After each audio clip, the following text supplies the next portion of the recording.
द्विवेदी, वाराणसी, उत्तर प्रदेश। आपने प्रश्न भेजा है, क्या मांसाहारियों की पूजा प्रार्थना ईश्वर स्वीकार करते हैं? देखिए, आहार शुद्धि के बारे में सनातन धर्म के शास्त्रों में पर्याप्त विचार किया गया है। भगवान श्री कृष्ण ने गीता में भी आहार शुद्धि के बारे में बताया है।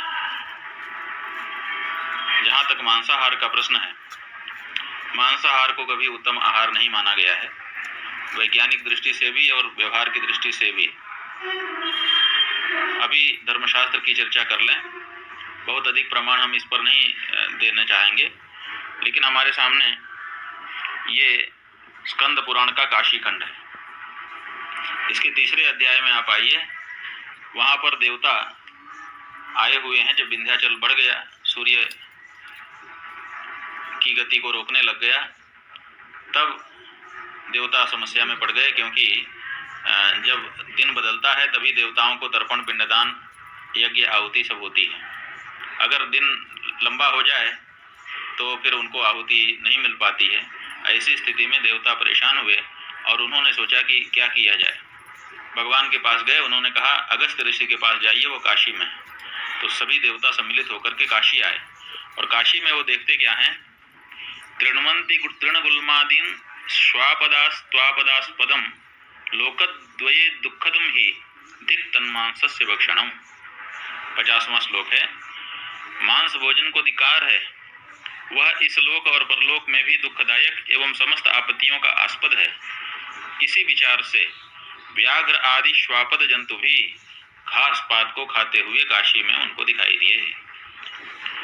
जातु मांसम न भोक्तव्यम प्राणैः कंठगतैरपि भोक्तव्यम तर्हि भोक्तव्यम स्वमांसम नेत्रस्य च।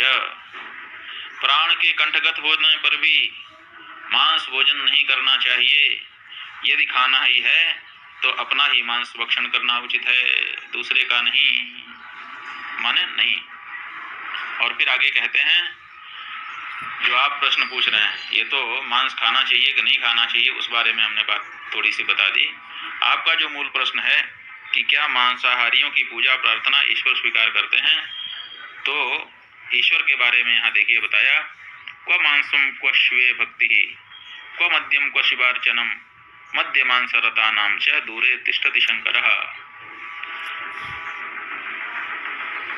अर्थात कहाँ मद्यपान और कहाँ शिव का पूजन, कहाँ मांस का भोजन और कहाँ शिव में भक्ति, क्योंकि महादेव तो मद्य मांस के सेवन करने वालों से दूर ही रहते हैं। तो शास्त्र जो है वो स्पष्ट कहता है, बाकी कोई कुछ कहे, शास्त्र स्पष्ट रूप से कहता है कि भगवान मांसाहारी की पूजा को स्वीकार कैसे करें, क्योंकि वो तो मद्य मांस के सेवन करने वालों से दूर ही रहते हैं। मद्य मांस रतानां च दूरे तिष्ठति शंकरः। एक और वाराह पुराण हमारे सामने उपस्थित है, ये देखिए, इसका 116वां अध्याय। 116वें अध्याय में भगवान श्री वराह, विष्णु भगवान के अवतार, उन्होंने पृथ्वी से प्रार्थना करने पर यह बताया कि मैं किनके ऊपर प्रसन्न रहता हूँ और किनके ऊपर प्रसन्न नहीं रहता हूँ। तो उन्होंने बताया कि जो मेरी पूजा अर्चना में लगे लोग हैं उनसे मैं प्रसन्न रहता हूँ, लेकिन वो जो पूजा अर्चना में लगे हुए लोग हैं, वो अगर 32 अपराध, उन्होंने 32 अपराध गिराए हैं, 32 अपराध अगर उनके अंदर होते हैं तो उनसे भी मैं दूर ही हो जाता हूँ, उनके ऊपर प्रसन्नता मेरी नहीं होती।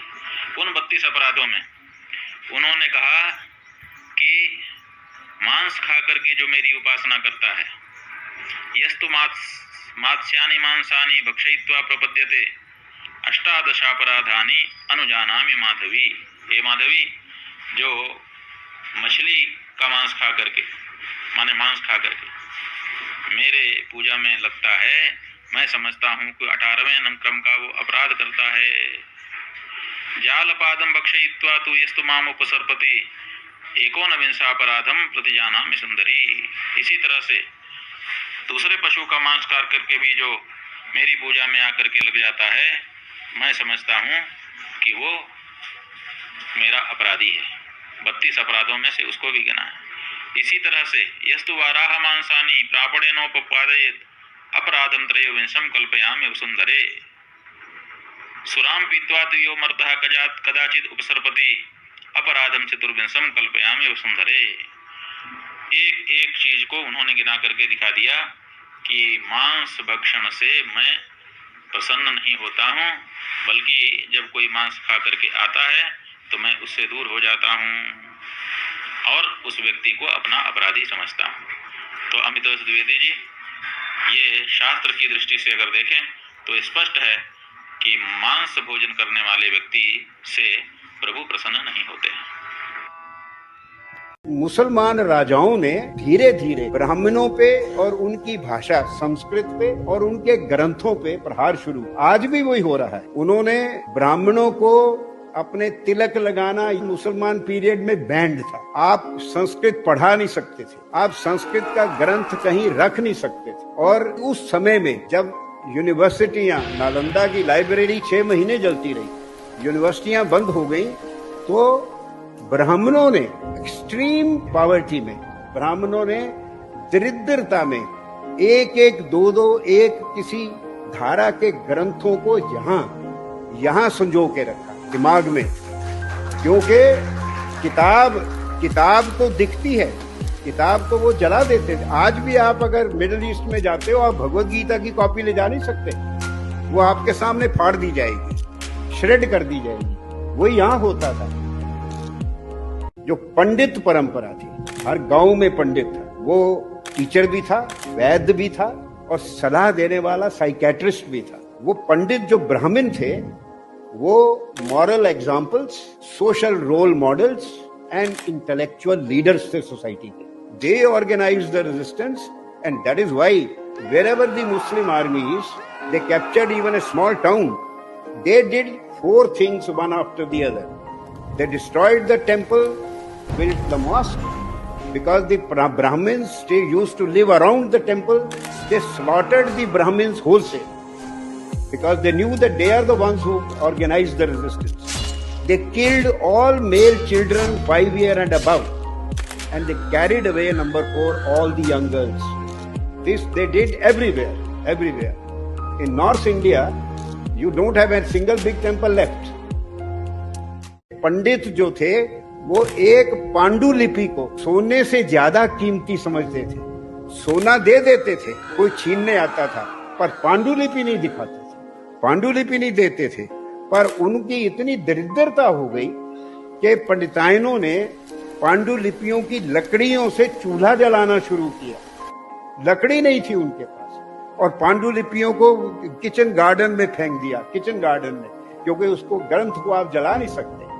और उनके बच्चे, उन्होंने देखा कि जो लड़का, जो बच्चा अंग्रेजी शिक्षा लेता है, वो तो आगे बढ़ जाता है, और ये मेरे पिताजी पांडुलिपियां संभाल के खाने के भी मोहताज हैं। तो उनके बच्चों ने संस्कृत भाषा पढ़ना, वेदों का अध्ययन और ये सब, और पुरोहितगिरी सब बंद कर दिया। जब से ब्राह्मणों ने अपना धर्म छोड़ दिया, हिंदू धर्म का ह्रास हो गया। क्या धर्म छोड़ दिया? वेद अध्ययन छोड़ दिया। पर इसमें कसूर ब्राह्मणों का नहीं है। महाभारत में पढ़िए, सबसे कठिन धर्म ब्राह्मण का धर्म है। ब्राह्मण का धर्म सबसे कठिन है जीवन यापन। वो कृषि नहीं कर सकता, बिजनेस नहीं कर सकता, वो कोई सेवा वाले पैसा लेके सेवा नहीं कर सकता। उसका काम था ज्ञान अर्जन, ज्ञान का बांचना और मंदिर की सेवा और कर्मकांड। 16 संस्कार होते हैं हमारे जीवन में, जन्म से लेके क्रियाकर्म तक हर एक में ब्राह्मण की जरूरत होती है। हम लोग टूरिस्ट गाइड को 51 रुपए दे देंगे झूठ बोलने के लिए, गलत बातें बताएगा। पंडित अगर कहेगा जी मैं मंदिर दिखाऊं, अरे नहीं ये चोर होते। हिंदू कौम पैसे की पीर हो गई है और पैसे के लिए कुछ भी करने को तैयार है, और इसीलिए हमने अपना धर्म ही छोड़ दिया। गौ, ब्राह्मण, तिलक, जनेऊ की रक्षा कौन करता है? कोई करता है? कौन क्षत्रिय करता है आजकल? हम अपने आप को भूले बैठे हैं, हम कुछ जानते नहीं। बड़ा खुश हैं हम। पैसा है, पैसा मिल रहा है। मैकॉले ने चिट्ठी लिखी अपने फादर को 36 में कि हमारे स्कूल बहुत अच्छा काम कर रहे हैं। जो भी हिंदू स्कूल में पढ़ता है उसके लिए अपने धर्म का सम्मान रहता ही नहीं, वो अपने धर्म को भूल जाता है। ये धर्म परिवर्तन से ज्यादा अच्छा है। आज भी हो रहा है। हमारे बच्चे स्कूलों मिशन स्कूल जाके ये तो एकदम सीख जाते हैं। ये तथा लड़कियों को शिवलिंग को स्पर्श कर सकती हैं या नहीं? बंधु, आपके पास नर्मदेश्वर शिवलिंग है। ये जो नर्मदेश्वर हैं, नर्मदेश्वर का मतलब नर्मदा में से आविर्भूत हुए जो शिवलिंग है उनको नर्मदेश्वर कहा जाता है। ये जो नर्मदेश्वर शिवलिंग है इन्हीं को बाणलिंग कहा जाता है। इसलिए आप जो पूछ रहे हैं कि बाणलिंग और शिवलिंग में क्या अंतर है, बाणलिंग वो है जो नर्मदा जी से निकला हुआ है और शिवलिंग वो है जो नर्मदा से नहीं निकला है लेकिन शिवलिंग है। आपने 2.5 इंच का शिवलिंग घर में पूजा में रखा हुआ है तो ये अच्छी बात है, क्योंकि घर में एक बित्ते तक की मूर्ति रखी जा सकती है। चल प्रतिष्ठा, अचल प्रतिष्ठा नहीं होती है। घर में घर की पूजा के लिए चल प्रतिष्ठा होती है और एक बित्ता जितनी बड़ी 4 अंगुल से लेकर के एक बित्ते तक की मूर्ति रखी जानी चाहिए। तो आपकी जो ये शिवलिंग मूर्ति है यह 2.5 इंच की है तो लगभग सही है, इसलिए कोई दिक्कत नहीं है। आपने पूछा है कि लड़कियों को शिवलिंग का स्पर्श करना चाहिए कि नहीं करना चाहिए। हम आपसे पूछना चाहें कि आपके मन में ये प्रश्न क्यों आया। लिंग का मतलब मूत्रेंद्रिय नहीं होता है। लिंग का मतलब होता है लीनम अर्थम गमयति इति लिंगम। जो लीन अर्थ को बताए उसका नाम होता है लिंग। लिंग माने चिन्ह, प्रतीक। तो ये जो शिवलिंग है ये शिव का चिन्ह है, शिव का प्रतीक है। इसलिए ये शिव जी के विग्रह में जो मूत्रेंद्रिय है वो मूत्रेंद्रिय नहीं है। इसलिए आपके मन में ये जो प्रश्न आ रहा है कि लड़कियों को शिवलिंग का स्पर्श करना चाहिए कि नहीं करना चाहिए, ये बिल्कुल बेमानी है। ये भगवान शिव का चिन्ह है और शिव के चिन्ह की पूजा करने में, उनका दर्शन करने में, आराधना करने में किसी को मनाही नहीं है। विदेश्वर संहिता में ये कहा गया है शिव पुराण के, ब्राह्मण क्षत्रियो वैश्य शूद्रो वा प्रतिलोमजः पूजयत सततम लिंगम तत्तन मंत्रेण सादरम। मंत्र जरूर बताए गए, ब्राह्मण हो, क्षत्रिय हो, वैश्य हो, शूद्र हो, यहाँ तक कि प्रतिलोमज भी जो है उनके लिए भी शिव पूजा विहित है, कही गई है। ये जरूर है कि ब्राह्मण आदि के लिए, ब्राह्मण के लिए वेदोक्त मंत्र से पूजा बताई गई है, बाकी के लिए पुराणोक्त मंत्र से पूजा बताई गई है, लेकिन पूजा करने में अधिकार सबको है। किम बहुक्तेन मुनेः स्त्रीणामपि तथान्यतः अधिकारोस्ति सर्वेषां शिवलिंगार्चने द्विजाः। क्या ज्यादा कहें, स्त्रियों को भी शिव पूजा में, शिवलिंग पूजा में अधिकार है। तो स्पष्ट रूप से इस बात को वहां पर कहा गया है कि अधिकारोस्ति सर्वेषां, सबका शिवलिंग पूजन में अधिकार है। इसलिए अपने अधिकार के अनुसार, अर्थात वेद का मंत्र बोलने का अगर आपका अधिकार है, आप ब्राह्मण क्षत्रिय वैश्य हैं, आपके यहाँ परंपरा से उपनयन हो रहा है, आपने वेद मंत्रों को अपने परंपरा में सुरक्षित रखा है, तो ब्राह्मण अपने लिए और दूसरों के लिए भी, क्षत्रिय और वैश्य अपने लिए वेद मंत्रों का उच्चारण कर सकते हैं। तो वो वेद मंत्र का उच्चारण करते हुए पूजा करें। और जो जिनके यहाँ वैदिक परंपरा नहीं है लेकिन वो सनातनी है, वो पौराणिक मंत्रों से पूजन करें, तांत्रिक मंत्रों से पूजन करें, लेकिन भगवान की पूजा करें। इसलिए शिवलिंग की पूजा प्रत्येक व्यक्ति को करनी चाहिए और बहुत अच्छा है। अब तो सावन का महीना आ रहा है, श्रावण के महीने में भगवान शिव की आराधना और भी फलीभूत होती है। तो आप सब भगवान शिव की पूजा के माध्यम से उनकी कृपा प्राप्त करेंगे, ऐसी आशा कर रहे हैं हम। आशा है कि आपको समाधान होगा। यहाँ काल चक्र का 84 कल्पों का प्रतिनिधित्व करते 84 शिवलिंग है।